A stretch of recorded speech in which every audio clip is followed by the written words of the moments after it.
സലാമുന അലൈക്കും. എന്റെ യൂട്യൂബ് ചാനലിലേക്ക് വീണ്ടും സ്വാഗതം. ഒരു നിമിഷം പോലും പാഴാക്കാതെ നമുക്ക് പോകാം. ഒരേ കറുപ്പ് തൊപ്പി, പക്ഷേ കഥകൾ വേറെയാണ്. കേരളം, കശ്മീർ, തുർക്കി. എന്തുകൊണ്ട് ഇവിടങ്ങളിലെ ചില മുസ്ലിം നേതാക്കൾ ഒരേപോലെ കറുപ്പു തൊപ്പി ധരിക്കുന്നു? ഇത് ഒരു സാധാരണ സ്റ്റൈലല്ല, പക്ഷേ നിങ്ങൾ കരുതുന്നതുപോലെ ഒരു കോപ്പി കഥയുമല്ല. കരാക്കുൽ എന്ന പേര് കേട്ടിട്ടുണ്ടോ? കര എന്നാൽ കറുപ്പ്, കുൽ എന്നാൽ ഒരു സ്ഥലനാമം, പിന്നീട് ആടിനോട് ബന്ധപ്പെട്ടത്. അതായത് കരാക്കുൽ തൊപ്പി, ഒരു പ്രത്യേക വൂളിൽ നിന്നുള്ള തൊപ്പി. തുർക്കിയിൽ കൽപ്പക്, അത് സിമ്പിളായി തൊപ്പി എന്നർത്ഥം. പേര് കേൾക്കുമ്പോൾ ഒരുപോലെ തോന്നും, പക്ഷേ കഥകൾ വേറെയാണ്. മധ്യേഷ്യയിൽ ഈ തൊപ്പി ഫാഷനല്ല, ഇത് സ്റ്റാറ്റസ് ആയിരുന്നു. വില കൂടിയത്, എല്ലാവർക്കും ലഭിക്കാത്തത്, സാധാരണ ആളുകൾ ധരിക്കാത്തത്. ഈ തൊപ്പി ധരിച്ചാൽ ഒരു മെസ്സേജ്: ഇവൻ സാധാരണ ആളല്ല. ഒട്ടോമൻ സാമ്രാജ്യത്തിൽ കാര്യങ്ങൾ മാറി.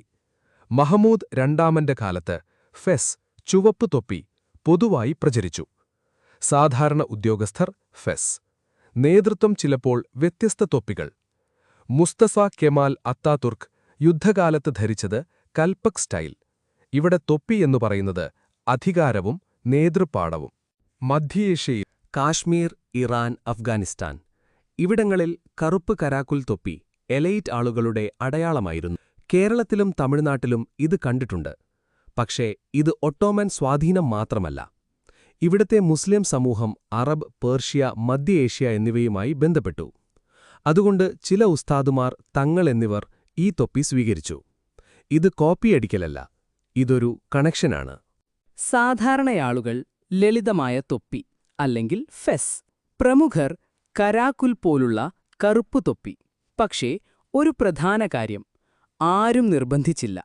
ഇതൊരു യൂണിഫോം ആയിരുന്നില്ല, ഇതൊരു സ്വതന്ത്ര തിരഞ്ഞെടുപ്പായിരുന്നു. ഒരു വലിയ കാര്യം ഇവിടെ മനസ്സിലാക്കണം: മുസ്ലിം ലോകം ഒരേപോലെയായിരുന്നില്ല. ഉസ്ബെക് ഡോപ്പ, കസാഖ് കൽപ്പക്, മൊറോക്കൻ ഫെസ്, മംഗോളിയൻ തൊപ്പി. ഓരോ സ്ഥലത്തും ഓരോ ഐഡന്റിറ്റി. മുസ്ലിം ലോകം അറബ് മാത്രമല്ല, ഒരു നിറം മാത്രമല്ല, ഒരു സ്റ്റൈൽ മാത്രമല്ല, അതൊരു വലിയ ലോകമാണ്. വസ്ത്രങ്ങളിൽ, കലയിൽ, സാഹിത്യത്തിൽ, സംസ്കാരത്തിൽ വൈവിധ്യം നിറഞ്ഞ, ജീവനുള്ള, മനോഹരമായൊരു ലോകം. സാധാരണയാൾ ഇസ്ലാം ഒരേ രൂപത്തിലാക്കാനുള്ള ശ്രമം, അതിനെ അറബീകരണം എന്ന് വിളിക്കാം, ഒരു വലിയ തെറ്റിദ്ധാരണയാണ്. ഇസ്ലാം ഒരു ഭൂഖണ്ഡത്തിന്റെ സംസ്കാരമല്ല, അത് വിവിധ ദേശങ്ങളുടെ ജീവിതങ്ങളിലൂടെ വളർന്ന ഒരു വിശാല ലോകമാണ്. ഈ വൈവിധ്യമാണ് അതിന്റെ ശക്തി. പക്ഷേ ഇന്ന് ചിലർ എല്ലാം ഒരേ നിറത്തിലാക്കാൻ ശ്രമിക്കുന്നു. ഒരേ വേഷം, ഒരേ സ്റ്റൈൽ, ഒരേ സംസ്കാരം.